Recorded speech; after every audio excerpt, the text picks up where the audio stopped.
북한의 그 대남 노선을 이제 변경했는데 아까도 나왔습니다만은 이 남북한 관계에 있어서 이제 그 민족 통일 이런 것을 부인하고 교전국이다, 적대국이다 이렇게 해서 그러면서 한편으로는 이제 과거에 그런 것과 관련된 상징물이라든지 건축물을 다 제거하고 또 문헌에도 그런 것들을 다 삭제하는 그런 지금 작업을 하고 있습니다.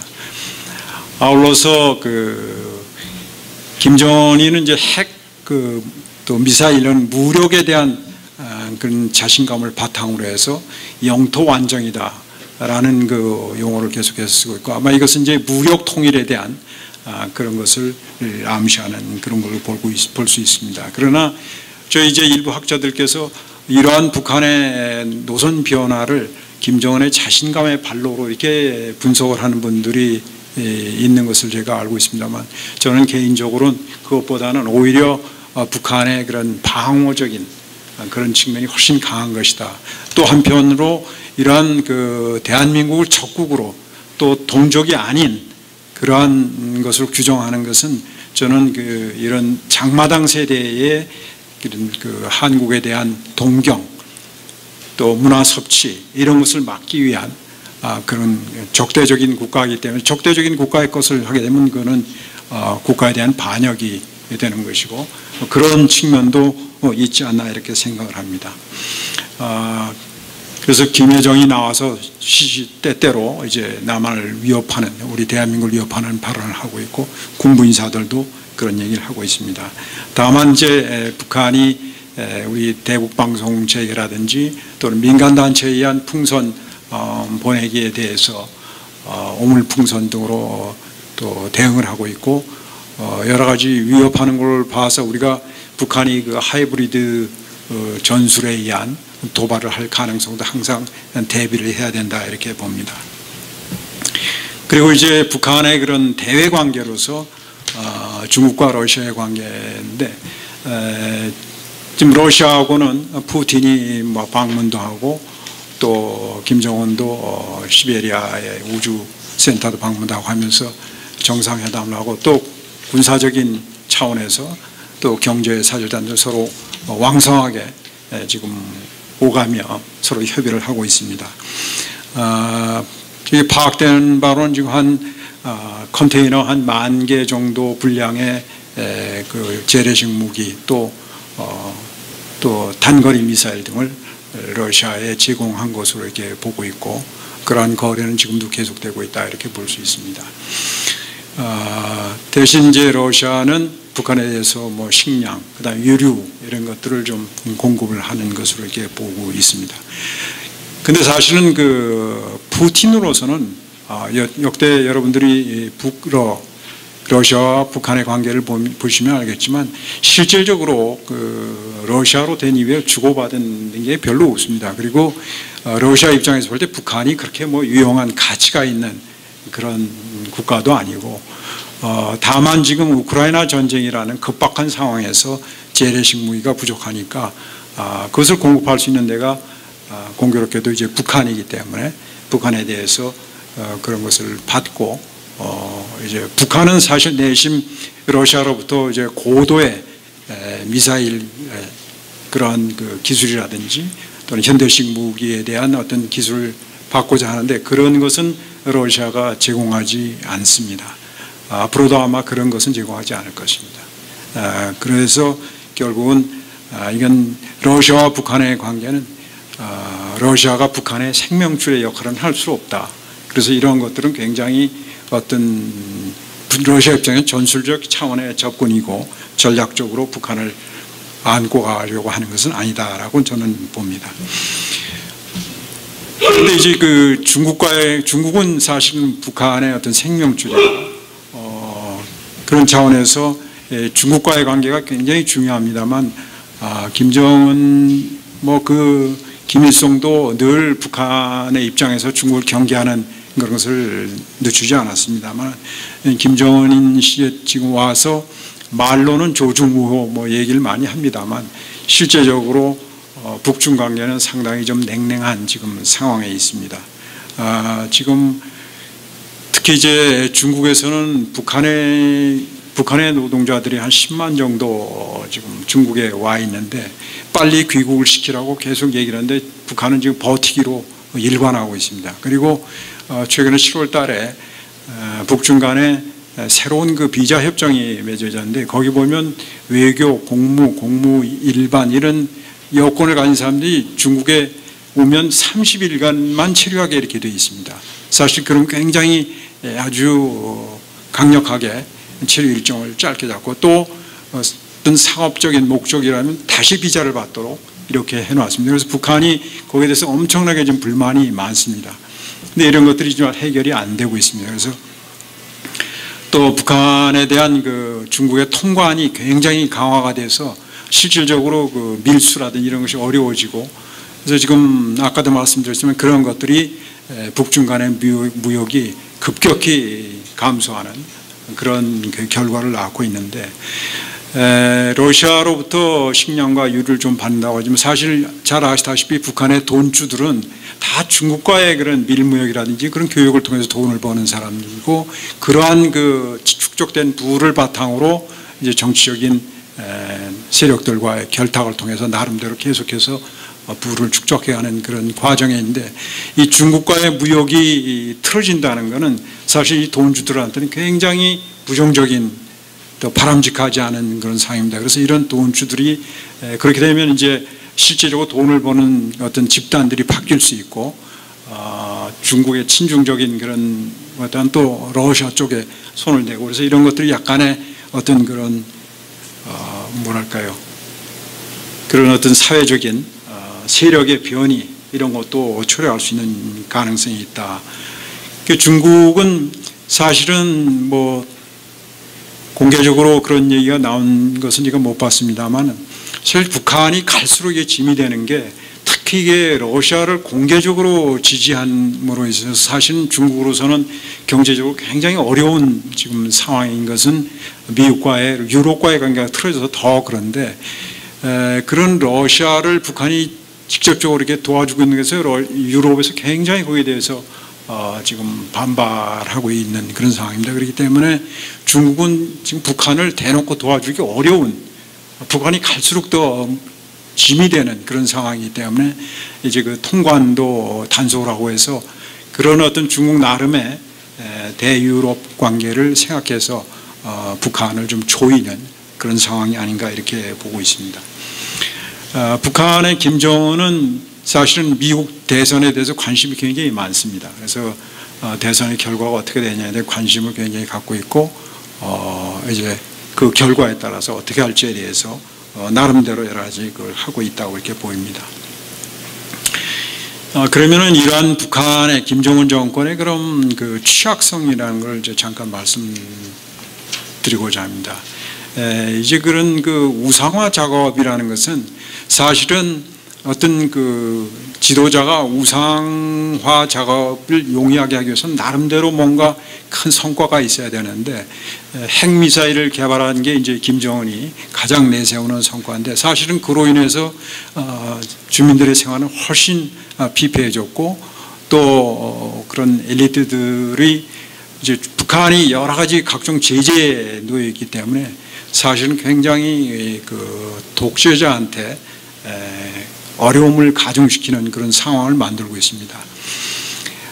세계 어느 독재자도 혼자서 모든 정권을 휘두른 적은 없습니다. 히틀러를 봐도 히틀러의 이너서클들이 있고 또 스탈린도 스탈린 베리아를 비롯해서 뭐 후르시초프도 그중에 아주 핵심적인 인물들이고 다 그 밑에 핵심들이 있습니다. 그런 핵심 세력과 독재자가 연합이 돼서 정권을 유지하는데 북한도 예외는 아니라고 봅니다. 우리 많은 북한 전문가들께서는 북한은 김일성, 김정일 또 김정은 다 모든 걸 혼자서 다 하기 때문에 다른 옆에 있는 사람들은 아무 힘을 못 쓴다 이렇게 주로 많이들 얘기를 하시는데 저는 그런 것을 그런 주장은 믿지 않습니다. 제가 예전에 저희가 러시아와 저희 장관님을 모시고 회담에 배석을 한 적이 있습니다. 그때 괜히 저는 이제 회담 기록을 위해서 들어갔는데 제가 구체적으로 누구라고는 말씀드릴 수 없습니다만은 그 러시아 외무장관이 저희 장관에게 자기가 이제 평양에 막 갔다 왔는데 자기 이제 그 당시에 푸틴이었을 겁니다. 모시고 갔다 왔는데 김정일이 계속 말하면서 뒤에 배석한 장군들의 그 표정을 계속 살피더라. 그러니까 말을 하면 이게 이제 어떻게 뒤에서 받아들이는지 계속 그걸 체크를 하면서 얘기를 하더라. 그런 얘기를 해주면서 자기네 경험에 의하면 아시다시피 이제 북한 시스템은 사실 스탈린 시스템을 갖다가 이식한, 그래서 그 러시아 사람들이 북한의 그런 시스템에 움직이는 것에 대해서 작용 그런 걸 잘 압니다.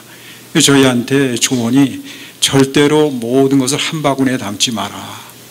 이제 그 말씀을 저희한테 해줬습니다. 그래서 김정일이 모든 걸 100% 다 하는 거 아니다라는 뜻으로 이제 저희한테 조언을 한 적이 있습니다. 지금 김일성은 아시다시피 항일 빨치산, 소위 그들이 말하는 빨치산 운동을 통해서 같이 사선을 넘었던 동지들이 있었고, 그들이 이제 끝까지 김일성을 보좌하면서 정권을 유지해왔고, 김정일은 물론 뭐 그 학교, 특히 이제 고등학교, 그 다음에 이제 대학교는 김일성 종합대학을 다니면서 자기 친구들, 그리고 당에 들어와서 쭉 오랫동안 같이 일한 그 동료들이 굉장히 많이 있었습니다. 아주 핵심 측근들. 그런데 이제 김정은이는 사실은 주위에 그런 사람이 없습니다.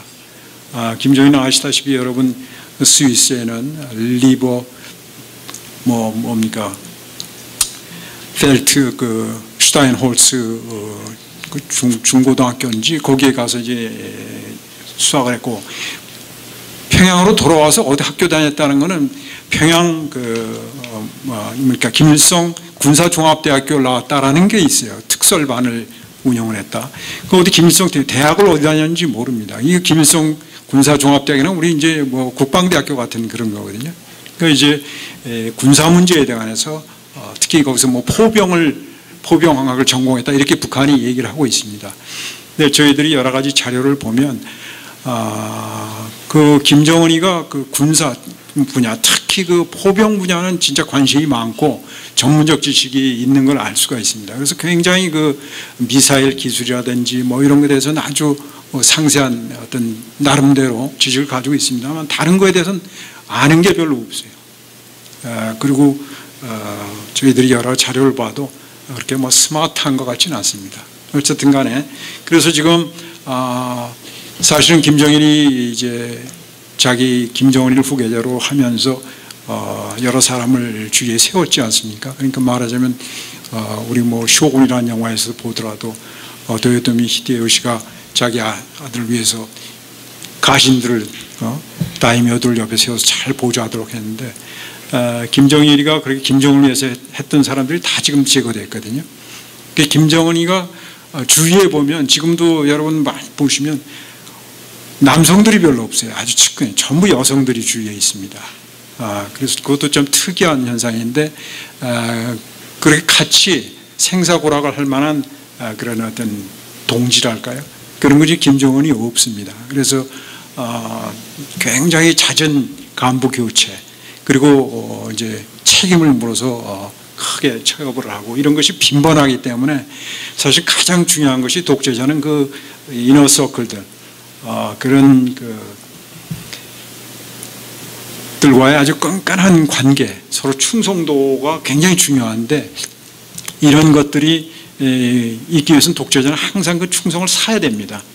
그런 것들을 이제 뭐 뇌물을 준다든지 그래서 김정은이도 밀수로 해서 마이바가도 밀수하고 뭐 여러 가지 고급 차량 뭐 그런 것 밀수해서 나눠주고 합니다만은 북한의 그런 어떤 캐시플로우가 유엔 제재 또는 여러 가지 국제적 제재이기 때문에 그게 용이치 않고 그래서 그런 충성을 계속 살 수 있는 그런 어떤 캐시플로우의 제한이라든지 또 실제적으로 본인이 어떤 카리스마가 있어서 밑에 그 이너서클들이 김정은이를 따라가면 우리가 원하는 것을 가지고 있다는 그런 확신을 지금 주질 못하고 있기 때문에 그런 충성도에서는 굉장히 약하다 이렇게 볼 수가 있고 또 아까 말씀드린 장마당 세대의 이런 문제라든지, 그래서 전반적으로 시간이 너무 많이 지나갔습니다만, 그런 김정은이 지금 독재자로서의 권좌를 유지할 수 있는 바탕은 굉장히 취약하다. 그리고 이런 장마당 세대의 사회 전반적인 불만, 그리고 저희가 뭐 북한 그런 관료들 중심으로 대상으로 해서 통계를 낼 수는 없습니다만, 그 충성도가 국제적인 전문기관에서 조사한 바에 의하면 지극히 낮다. 그러니까 앞에서는 뭐 면종하지만 복배하는 그런 것이 아주 강하다. 그래서 사회 전반적으로는 어떤 방에 가스가 찬 것처럼 꽉 그런 게 차 있는데, 이것을 이제 그 어떤 촉발시켜서 운동 에너지로 변화시킬 수 있는 그런 것이 지금 북한에 없기 때문에, 그런 것들이 앞으로 우리가 어떻게 하면 이런 북한에 지금 꽉 찬 그런 정권에 대한 불만, 그리고 자유에 대한 희구, 갈망, 이런 것을 응집시켜서 운동 에너지를 바꿀 수 있느냐가 우리가 앞으로 해야 될 그러한 과제라 이렇게 생각을 합니다. 그래서 이제 그러한 구체적인 자유화의 방법으로서 저희가 생각하면 대상을 이제 북한 주민을 대상으로 하고, 대상이 하나 있고, 그 북한 주민은 또 현재 북한에 거주하고 있는 주민과 또 해외에 나와 있는 북한의 해파자들이 있습니다. 그리고 저희 국내적인 문제로는 우리 국내에 이제 특히 지금 물망초에서 애써서 여러 가지 도움을 주시고 또 정책 지원하고 있는 우리 북한 이탈 주민, 탈북민들을 우리가 어떻게 이분들의 생활을 정착을 잘하고, 또 어떤 그분들이 앞으로 북한 자유의 기수가 될 수 있도록, 또 통일이 됐을 땐 그분들이 각 지역에서 실질적인 행정 업무를 담당하든가 보조하면서 안정적으로 소프트 랜딩 할 수 있도록 할 수 있느냐, 그리고 이제 국제적인 연대를 어떻게 할 것이냐, 이런 문제라고 봅니다. 그래서 그렇게 대상을 생각해 볼 수 있는데, 특히 이제 다른 것들은 다 우리가 뭐 충분히 이해하고 할 수 있는 건데, 북한 주민에 대한 것은 우리가 이제 그 장마당 세대하고 소위 말하면 one size fits all로 어떤 인지전을 해서는 효과가 없습니다. 그래서 세대별 구분을 해서 그 세대의 특성에 맞는 세대별 그 특성을 저희가 분석하고, 그 세대에 맞는 어떤 심리전, 문화 심리전을 해야 된다라는 것을 특별히 강조해 말씀드리고 싶습니다. 특히 아까도 말씀드린 이 장마당 세대에 대한 이들이 가지고 있는 여러 가지 지금 잠재적인 저항 에너지를 어떻게 현재화하느냐, 이런 것들 우리가 여러 가지 사회적 집단적 지성도 모으고 또 저희 제가 모아서 그것을 해나가야 되지 않나 이렇게 생각합니다. 특히 이제 북한의 해파자들은 굉장히 취약합니다. 그래서 저희들 이제 여러 정부기관에서도 그 해파자들에 대한 여러 가지 이제 그 지식, 정보 이런 것을 전달을 해서 그들이 이제 그 새로운 삶을 찾을 수 있도록 한 노력을 게을리하지 않고 있습니다. 최근에 그런 그 해파자들, 북한에서 해파된, 해외에 파견된 그런 해파자들 중에 특히 부모보다도 그 자녀들이 이제 그런 우리 한류의 문화에 노출되고 또 자기의 삶을 새롭게 개척해야 되겠다 그래가지고 자발적으로 부모의 만류에도 불구하고 탈북하는 사례도 있습니다. 그래서 이제 그 나와 있는 해파자들 여러분 태용호 지금 사무차장이나 이런 분들 얘기 들어봐도 그 나와 있는 사람들이 가장 부모로서는 가장 걱정이 이제 자녀들의 장래의 문제이기 때문에 여기에 대해서 우리가 좋은 프로그램을 잘 만들어서 그것을 이제 널리 알리는 게 굉장히 중요합니다. 아주 간단하게 지금 만약에 지금 요컨대 A라는 나라에 나와 있는 중고등학생, 대학생들이 만약에 북한을 이탈해서 대한민국으로 올 때 학교는 어떻게 들어가고 학비 또는 그런 것은 뭐가 되는지 이런 것들이 정확하게 잘 안 알려져 있습니다. 그래서 그런 것들 정보를 잘 정리를 해서 공공기관에서도 하지만 민간 차원에서도 그런 것을 만들어서 계속해서 공급해 주는 것이 굉장히 중요하다 이런 생각을 합니다. 특히 이제 아까 문화심리전에서 말씀을 드렸습니다만은 이 마지막으로 이 문화의 중요성. 그러니까 저희가 실제적으로 그런 문화라는 건 즐기고 그런 어떤 특히 이제 갈증을 많이 느끼는 그런 분야이기 때문에 이 문화의 힘이 대단하다. 사실 여러분 소비에트 러시아가 붕괴되는 데 있어서 우리가 뭐 CIA 역할이라든지 무슨 여러 설이 많이 있습니다만은 이 문화가 가장 큰 영향을 줬다라는 그런 주장이 전문가들 사이에 공유되고 있습니다. 여러분 더스틴 호프만이 주연한 투tsi라는 영화 보신 분이 있을 겁니다. 그건 뭐 사실 그렇게 이념적인 영화가 아니기 때문에 당시 소비에트 러시아에서도 상영이 됐다고 합니다. 근데 그 영화를 본 소련 사람들은 그 영화에 나온 다른 걸 본 게 아니고 투tsi가 방을 이렇게 이 방에서 저 방으로 옮겼는데 웬 방이 이렇게 많고 그 다음에 거리에 그냥 좀 이렇게 가는데 이 매대마다 과일과 빵과 이게 그냥 수부룩해 있는 그걸 보면서 아니 저게 도대체 이게 어떻게 저런 일이 있는가. 그래서 그런 어떤 풍요, 영화 속에 나오는 풍요, 거기서는 그걸 강조하고자 한 영화가 아니기 때문에 이게 의도적으로 한 거 아니라는 걸 쉽게 알 수 있는데 그런 장면 하나하나가 소련 사람들에게 엄청난 충격을 줬다고 합니다. 그러니까 사실 저희도 북한의 여러 가지 문화 심리전을 펴는 데 있어서 어떤 실질적인 저게 지금 사실이구나 라는 것을 자연스럽게 알릴 수 있는 그런 것들이 훨씬 효과가 있고 또 실제 탈북민들도 그런 얘기를 많이 합니다. 그래서 앞으로 저희가 사회적으로 이런 문화 심리전, 인지전 이런 것에 좀 더 우리가 전문가들이 그런 지혜를 짜내고 구체적인 방안을 내서 그것을 집중적으로 전개하고 그래서 북한 주민들에게 희망을 줘야 됩니다. 우리가 저 길로 가면 우리에게 이런 자유와 인권이 보장되고 잘 살 수 있는 길이 있구나라는 희망을 줄 때 그들이 이제 행동을 어떤 그 연대 속에서 만들어낼 수 있기 때문에 희망이 없는 그런 상황을 어떻게 타개해서 그들에게 희망의 빛을 줄 것인가. 이것이 우리가 앞으로 자유의 길에서 해나가야 될 그런 과제라고 생각합니다. 이상으로 제 말씀을 마치겠습니다. 네, 감사합니다.